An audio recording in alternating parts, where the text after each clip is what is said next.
ఈ రైతు భీముని అంజయ్య నారాయణ ఖేడ్ పొద్దుగాల నాకు ఫోన్ చేసిండు ఈయన. ఇవాళ 9:30కు నేను సిద్దిపేట కారులో వస్తుంటే నా ఫోన్కు ఫోన్ చేసిండు. భీముని అంజయ్య ఈయన సార్ అప్పుడు కేసీఆర్ సార్ ఉన్నప్పుడు నాకు 1,00,000 మాఫీ అంటే 1,00,000 మాఫీ అయింది. ఈ రేవంత్ రెడ్డి వచ్చినాక 2,13,000 అప్పు ఉన్నది నాకు. ఆయన ఒకసారి టీవీలో మాట్లాడుకుంటూ 2,00,000 మీద ఉన్నది కట్టండి, కట్టంగానే నేను చేస్తా అంటే టీవీలో చూసి నేను ₹3 మితికి తెచ్చి ఆ మీది కట్టినా.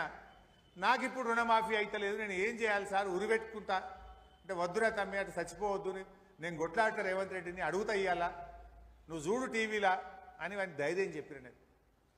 ఈ రైతు పొద్దుగాల ఫోన్ చేసి భీముని అంజయ్య నారాయణ ఖేడ్ సార్ సావు తప్ప నాకు ఇంకా దిక్కు లేదు అని ఏడుస్తూ మాట్లాడితే, వద్దు బిడ్డ బీఆర్ఎస్ పార్టీ కొట్లాడుతుంది, రేవంత్ రెడ్డి మెడలు వంచి అప్పు మాఫీ చేపిస్తా, దయచేసి ఆత్మహత్య చేసుకోవద్దు అని చెప్పి రైతుకు ధైర్యం చెప్పాల్సిన పరిస్థితి వచ్చింది. భీముని అంజయ్య అప్పు 2,13,000. ఈయనది నారాయణ ఖేడ్. బ్యాంకు డీటెయిల్స్ కూడా ఉన్నాయి ఇలా. SBI స్టేట్ బ్యాంక్ ఆఫ్ ఇండియాలో అప్పు తీసుకున్నాడు ఈయన. ఇప్పటికే చాలా మంది రైతులు ఆత్మహత్య చేసుకుంటున్నారు. రేవంత్ రెడ్డి గారు బుకాయించుడు మానండి, దయచేసి రైతులందరికీ చెప్పిన మాట ప్రకారంగా 31,000 కోట్ల రూపాయల రుణమాఫీని అమలు చేయాలని చెప్పి బీఆర్ఎస్ పార్టీ తరఫున డిమాండ్ చేస్తున్నాం.